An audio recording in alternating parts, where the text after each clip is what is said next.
Hello. Welcome to centre study. जैसा कि आप लोग देख पा रहे हैं, हम लोग जेएमआई बीएड डिस्टेंस मोड मार्च 2026 का क्वेश्चन पेपर सॉल्व कर रहे हैं। जिसमें आप लोग इस वीडियो का इससे पहले 4 पार्ट आप देख चुके होंगे। अगर नहीं देखा है तो डिस्क्रिप्शन में या चैनल पे इसकी लिंक मिल जाएगी, आप वहां से देख सकते हैं। ये इसका पार्ट 5 है, जिसमें अभी तक हम जनरल पेपर सॉल्व कर रहे थे जो सबके लिए कंपलसरी था। अब जो है टीचिंग सब्जेक्ट पार्ट नंबर 5 जो है टीचिंग सब्जेक्ट स्टार्ट हो रहा है।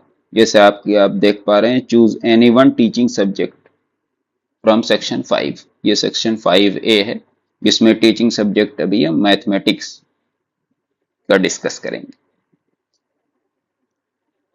हम लोग रेगुलर और distance mode centre study team की तरफ से, अगर आप प्रिपरेशन करना चाहते हैं, बैच लेना चाहते हैं 2027 के लिए, तो आप इस व्हाट्सएप नंबर पर कांटेक्ट करके आप इसके बारे में इंक्वायरी हासिल कर सकते हैं और एनरोल कर सकते हैं।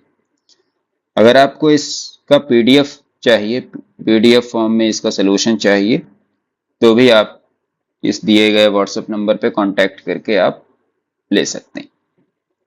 चलिए स्टार्ट करते हैं हम क्वेश्चन नंबर 81 से। Myself Azeem Ahmed, mathematics and reasoning faculty, centre study. Question number 81, जिसमें आप देख रहे हैं लिखा हुआ है, if tan theta equal to 1 then theta equals. tan theta की वैल्यू 1 दी गई है, ट्रिग्नोमेट्री का क्वेश्चन है। तो tan में आप जानते हैं कि tan 45 डिग्री पर इसकी वैल्यू 1 होती है। tan 45, 1 के प्लेस पे tan 45 लिख सकते हैं। tan थीटा मीन्स tan 45 के इक्वल है, मीन्स थीटा क्या होगा, 45 डिग्री। अगर आप कंपेयर करेंगे तो theta 45 degree means B option is correct. Next question number 82, a quadrilateral with one pair of parallel sides. ध्यान देना है यहाँ पे, one pair of parallel sides, यानी कोई भी दो साइड सिर्फ पैरेलल है। वन पेयर मीन्स दो साइड सिर्फ पैरेलल है। तो ऐसा क्वाड्रिलेटरल जिसमें दो साइड सिर्फ पैरेलल होती है उसको ट्रेपीजियम बोलते हैं, यानी सी ऑप्शन करेक्ट। अगर both pair of parallel sides यहाँ पे लिखा होता, both pair of parallel sides, तब ये हो जाता पैरेललोग्राम। पैरेललोग्राम में दोनों pair of opposite side parallel होती है, जबकि ट्रेपीजियम में एक पेयर ऑफ पैरेलल साइड्स सिर्फ पैरेलल होती है।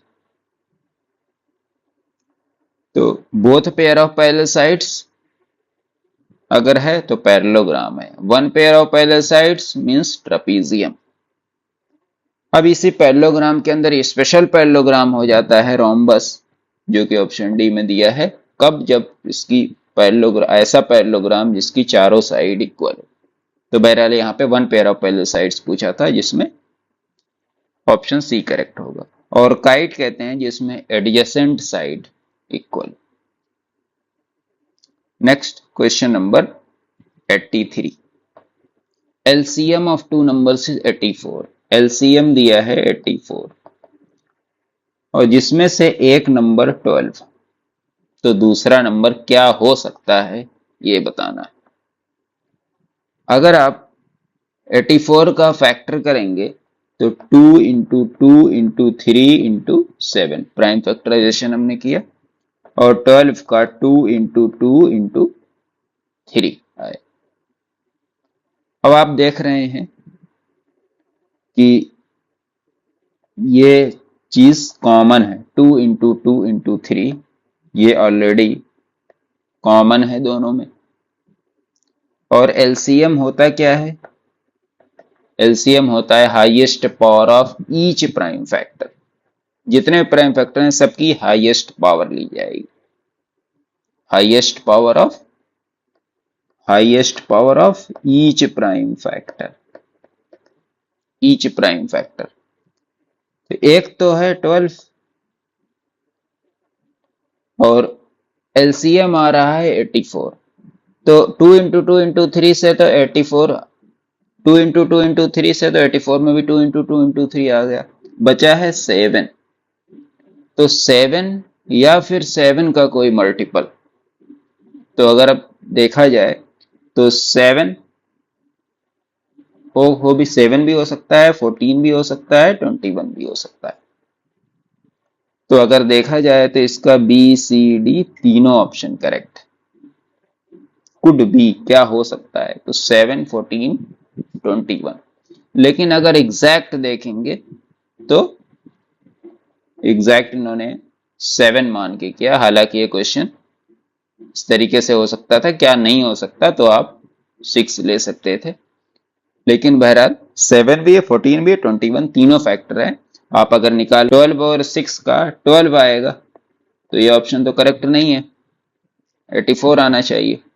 लेकिन आप 12 का 7 के साथ निकालोगे तब भी 84 आएगा, 12 का 84 14 के साथ निकालोगे तब भी 84 आएगा, 12 का 21 के साथ निकालोगे तब भी 84 आएगा।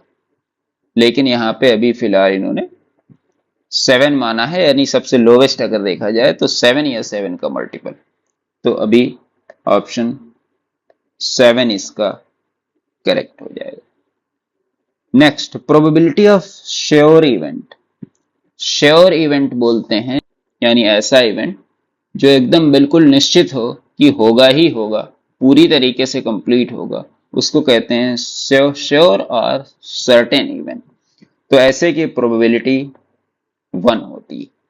श्योर और सर्टेन इवेंट की प्रोबेबिलिटी 1 होती है, यानी option number D correct. Next, question number 85। A train 120 metre long passes pole in 6 seconds। एक पोल है, ये 6 सेकंड में, यानी यहां पे ट्रेन है, अभी 6 सेकंड में ये पूरी ट्रेन पास हो जाती है।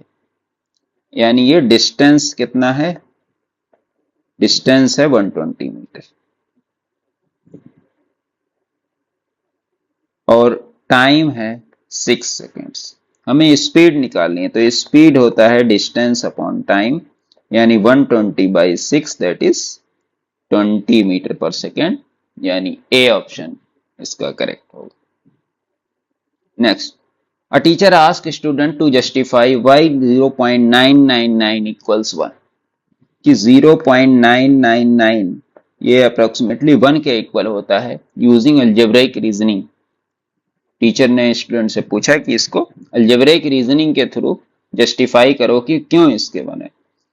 तो ये टीचर प्राइमरली क्या एसेस करना चाह रहा है, तो स्पीड कैलकुलेशन नहीं, स्पीड कैलकुलेशन से नहीं होगा, रोट मेमोराइजेशन से भी नहीं होगा, मेंटल अर्थमेटिक से नहीं होगा।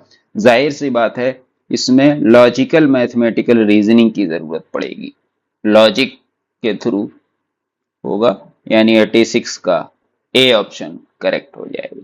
It is logical mathematical reasoning. Mathematical reasoning के थ्रू हम इसे प्रूफ करेंगे, जो कि ये प्रूफ किया जाता है 0.99 को 1 अलजेब्रिक रीजनिंग के। Next, question number 87। X square minus 16 equal to 0, then x equal to x square minus 16 equal to 0।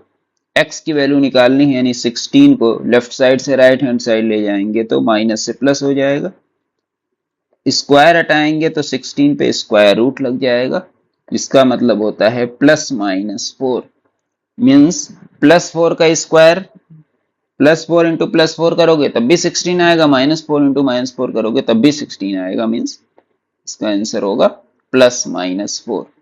Next, in constructivist math teaching teacher act as. Constructivist maths teaching में teacher जो है facilitator का काम करता है। आप generally सुना होगा teacher acts as a facilitator, teacher facilitator का काम करता है। कोई एग्जामिनर नहीं होता, कोई कंटेंट डिक्टेटर नहीं होता, कोई सोल अथॉरिटी नहीं होता, बल्कि फैसिलिटेट करता है, यानी आसानियां पैदा करता है ताकि बच्चे यानी लर्नर जो है आसानी से आंसर तक पहुंच पाए, सॉल्यूशन कंप्लीट कर पाए। Next question number 89। A ladder 10 metre long rests against wall। एक वॉल है ये, यहाँ पे लैडर लगी हुई है, दिस इज लैडर। लैडर है 10 मीटर लॉन्ग, वॉल जाहिर है परपेंडिकुलर होगी, वर्टिकल होगी, और foot 6 metre from the wall, ये वॉल और इसका फुट है ये 6 मीटर है, तो हाइट रीच्ड कितनी हाइट तक पहुंची ये निकालना है। तो एक राइट एंगल ट्रायंगल बन रहा है और उसको पाइथागोरस के थ्रू हम निकाल सकते हैं। पाइथागोरस थ्योरम कहती है perpendicular square plus base square equal to hypotenuse square. तो यहाँ पे h है, h square plus 6 square that is 10 square. h square plus 6 का स्क्वायर 36 होता है, 10 का स्क्वायर 100 होता है, तो h स्क्वायर आया 100 माइनस 36 दैट इज 64। तो h निकालेंगे तो प्लस माइनस 8 आएगा। अभी आप कहेंगे कि x स्क्वायर 16 था तो x प्लस माइनस 4 लिखा, यहाँ पे प्लस माइनस 8 क्यों नहीं लिख रहे हैं? इसलिए नहीं लिख रहे हैं क्योंकि ये डिस्टेंस है, हाइट है, और हाइट निगेटिव में नहीं हो सकती, इसलिए हम माइनस वाले को इग्नोर कर देंगे, प्लस वाला लेंगे, यानी 8 metre vertically above 8 metre. Next question number 90। A teacher asks a student to determine whether root 5 is rational or irrational and justify using proof of contradiction। आपने क्लास 10th में पढ़ा होगा कि रूट 5 को हम रेशनल है या इरेशनल है, ये इरेशनल प्रूफ करते हैं by using the proof of contradiction. Contradiction का मतलब अपोजिट, हम इसको रेशनल मान के चलते हैं, लेकिन रेशनल की जो कंडीशंस होती है वो सेटिस्फाई नहीं होती है, इसलिए कहते हैं कि ये अजम्पशन हमारा रॉन्ग है, इसी कहते हैं प्रूफ ऑफ कंट्राडिक्शन। तो यहाँ पे कौन सी मैथमेटिकल कॉम्पिटेंसी एसेस की जा रही है? Numerical calculation? No, numerical calculation यहाँ पे नहीं एसेस की जा रही, इसमें तो कोई खास कैलकुलेशन भी नहीं होता। Memorisation of definition? नहीं, यहाँ पे प्रूफ करना है प्रूफ ऑफ कंट्राडिक्शन से। Estimation skills? नो, यहाँ पे मैथमेटिकल रीजनिंग फॉलो होती है, यानी 90 का ए ऑप्शन होगा, mathematical reasoning. Next, diagnostic assessment in mathematics primarily aims to. Diagnostic, diagnosis, आपने मेडिकल फील्ड में भी ये टर्म देखा होगा, डायग्नोसिस करते हैं। डायग्नोसिस का मतलब होता है पता लगाना कि कहाँ पे प्रॉब्लम, ताकि उसी के अकॉर्डिंग उसका इलाज हम कर पाए। तो यहाँ पे डायग्नोसिस किया जाता है, मतलब पता लगाया जाता है, लर्निंग गैप्स को आइडेंटिफाई किया जाता है कि कहाँ पे लर्निंग गैप्स है, किस वजह से इसको ये चीज समझ में नहीं आ रही है या ये चीज सॉल्व नहीं कर पा रहा है। तो rank students? No. Promote competition? No. Award grades? No. क्या? आइडेंटिफाई लर्निंग गैप्स, ताकि लर्निंग गैप्स को डायग्नोस्टिक टेस्ट जो होता है उसमें देखा जाता है कि क्या चीज लर्नर जो है क्या चीज सॉल्व कर पा रहा है और क्या चीज नहीं कर पा रहा है। तो जो चीज नहीं कर पा रहा है उस पर हम फोकस कर पाए, ताकि तो लर्निंग गैप्स को आइडेंटिफाई करने के लिए ये करते हैं। Next, if fx equal to x cube then derivative at x equal to 2। fx का डेरिवेटिव f डैश x से रिप्रेजेंट करते हैं, क्या होगा? 3x square. अगर आपने डेरिवेटिव पढ़ा है तो इसमें क्या होता है, जो पावर होती है वो बेस में आ जाता है, x की पावर n का डेरिवेटिव होता है n x की पावर n माइनस 1, यानी जो पावर होती है वो बेस पे आ जाती है और पावर एक कम हो जाती है। 3x स्क्वायर इसका डेरिवेटिव हुआ। इसको आप ऐसे लिखते हैं, actually derivative of x cube का मतलब d by D x of x cube, means d by D x of x की पावर n होता है nx की पावर n माइनस 1, तो इसी बेस पर 3x की पावर 2 हो गया।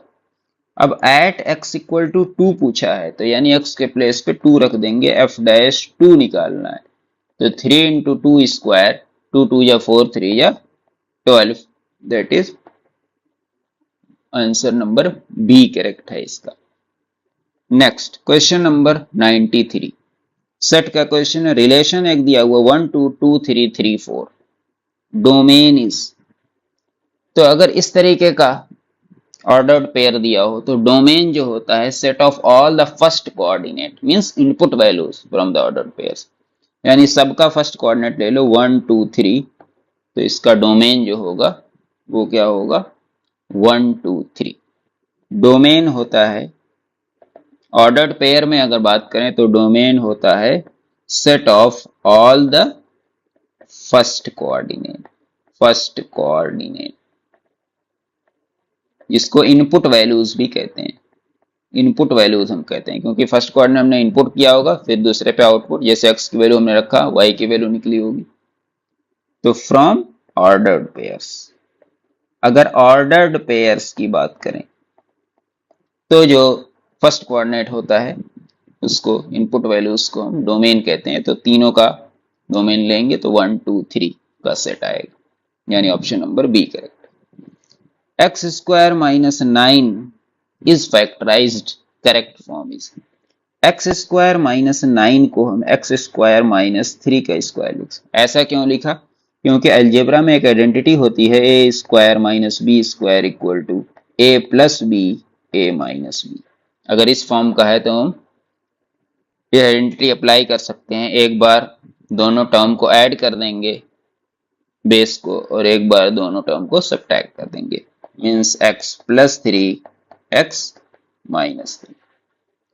मान लिया ये ए है ये बी है, तो x plus 3 x minus 3 that is a plus B a minus B, यानी ए ऑप्शन इसका करेक्ट हो जाएगा। Next question number 95, area of circle of radius 7 centimetre, pi की वैल्यू यूज करना है। तो एरिया ऑफ सर्कल का फॉर्मूला आप जानते हैं कि पाई आर स्क्वायर होता है, आर इज रेडियस, पाई की वैल्यू 22/7 यूज करना है और रेडियस दिया हुआ है 7, तो 7 से 7 कैंसिल आउट हो जाएगा, 7 2 या 14, 7 2 या 14, 115, 154 centimetre square, that is option number C. Next 96, 25% of 240, 25% of 240, तो हमने पहले भी बताया है क्लासेस में भी, परसेंट का मतलब होता है अपॉन 100, 25% का मतलब पर का मतलब अपॉन, सेंट का मतलब 100, परसेंट का मतलब 25 अपॉन 25% मीन्स 25 अपॉन 100, ऑफ का मतलब होता है मल्टीप्लाई 240। अब आप कैलकुलेट कर लो, 5 5 जा 25, 5 2 जा 10, इससे कैंसिल करोगे 12, यानी 12 5 जा 60 आ गया, ऑप्शन नंबर डी इसका करेक्ट होगा। Next question number 97, a quadrilateral with all sides equal and one right angle, all sides equal सिर्फ देखा जाए तो रोम्बस में भी होता है स्क्वायर में भी होता है, क्योंकि रेक्टेंगल में अपोजिट साइड इक्वल होता है, पैरेललोग्राम में भी अपोजिट साइड इक्वल होता है और पैरेलल होता है। All sides equal and one right angle, जब वन राइट एंगल होगा तो ऑब्वियसली रेस्ट 3 एंगल्स भी राइट एंगल हो जाएंगे, यानी चारों राइट एंगल हो जाएंगे। तो ऐसा होता है स्क्वायर में, यानी हमारा ऑप्शन नंबर सी करेक्ट हो जाएगा, square. Question number 98, error analysis general support, error analysis generals, error analysis means नाम से पता चल रहा है कि गलतियां कहां पे हो रही हैं उसको एनालिसिस करना है, देखना है। तो ये सरफेस लर्निंग से नहीं होगा, इसमें डीप अंडरस्टैंडिंग की जरूरत पड़ेगी, यानी रिफ्लेक्ट करना होगा। पनिशमेंट बेस्ड इवैल्यूएशन, नो, ये होगा रिफ्लेक्टिव करेक्शन, यानी एरर को पहले आइडेंटिफाई करेंगे कहां कहां पे है, फिर उसको रिफ्लेक्ट करेंगे कि यहाँ पे एरर है, यहाँ पे करेक्शन की रिक्वायरमेंट है, तो ये होता है एरर एनालिसिस जनरल सपोर्ट करता है रिफ्लेक्टिव करेक्शन को। Mean data 10, 20, 30। अगर आप शॉर्ट ट्रिक के थ्रू देखोगे तो हमने बताया था कि 10, 20, 30 इसका मीन निकालना है, लेकिन दोनों का गैप सेम है। 10 से 10 प्लस 10 20, 20 प्लस 10 30। तो जब गैप सेम हो तो मिड वाला जो होता है वही मीन होता है, तो इसमें कुछ करने की जरूरत ही नहीं थी। लेकिन आप अगर कैलकुलेशन के थ्रू निकालना चाहते हैं तो भी निकाल लेंगे। Mean equal to sum of all the observation upon total number of observation, यही होता है। तो ये भी 60/3 करोगे तो 20 ही आएगा। लेकिन इतना करने की जरूरत ही नहीं है। अगर डेटा में सीक्वेंस है, डेटा एपी में है, अर्थमेटिक प्रोग्रेशन में है, मींस डेटा के में बीच बीच का गैप सेम है, तो डायरेक्ट जो मिड टर्म होगा वही मीन होता है। Now last question. A shopkeeper marks goods 20% above cost price. Marks यानी जो लिखा होता है, मार्क्ड प्राइस बोलते हैं उसे। तो मान लिया कॉस्ट प्राइस 100 रुपीज है, और तो मार्क्ड प्राइस कितना लिखेगा? 20% एक्स्ट्रा। 10 का 100 का 20% 20 होगा, मीन्स 120 रुपीज उसने मार्क कर दिए, यानी जो स्टिकर लगाया उस पर 120 रुपीज का लगाया।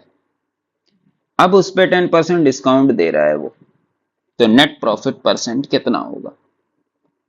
तो किस पे देगा? हमेशा डिस्काउंट मार्क्ड प्राइस पे होता है, तो डिस्काउंट कितना हो जाएगा? 10% of 120। 10% of 120 means 10/100 into 120। 2 zero से 2 जीरो कैंसिल आउट हो गए, यानी 12 रुपए का डिस्काउंट दे रहा है। अगर 12 रुपए का डिस्काउंट दे रहा है तो सेलिंग प्राइस क्या होगी?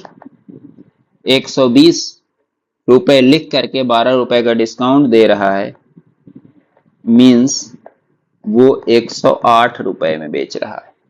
108 रुपए में बेच रहा है। तो नेट प्रॉफिट जो हो जाएगा, नेट प्रॉफिट कितने का हुआ? 100 रुपीज की वो चीज है, 108 रुपए में बिक रही है, मीन्स 8 रुपए का प्रॉफिट हुआ।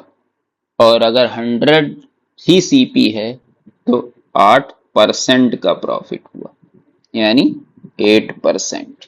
क्योंकि 100 रुपए की ही चीज है, 108 रुपए में बिक रही है, मीन्स 8 रुपए का प्राइस है, तो 100 की ही चीज है, तो जो प्रॉफिट है वही प्रॉफिट परसेंट हो जाएगा जब सीपी 100 हो, यानी नेट प्रॉफिट परसेंट कितना होगा? 8%। 108 माइनस 100, 108 माइनस 100 दैट इज 8%, जो कि ऑप्शन नंबर ए करेक्ट है। उम्मीद है आप लोगों को समझ में आया होगा। अगर कोई डाउट है तो आप इसमें देख सकते हैं, और इसका डिटेल सोल्यूशन के लिए आप पीडीएफ अगर चाहिए तो पीडीएफ भी आपको अवेलेबल करा दी जाएगी, आप व्हाट्सएप पे कांटेक्ट कर सकते हैं। इसके बाद नेक्स्ट जो वीडियो आएगी उसमें section 5B that is teaching subject science solve कराया जाएगा। तो आप चैनल को सब्सक्राइब कर सकते हैं, और वीडियो अगर अच्छी लगे तो वीडियो को लाइक कर सकते हैं। Thank you.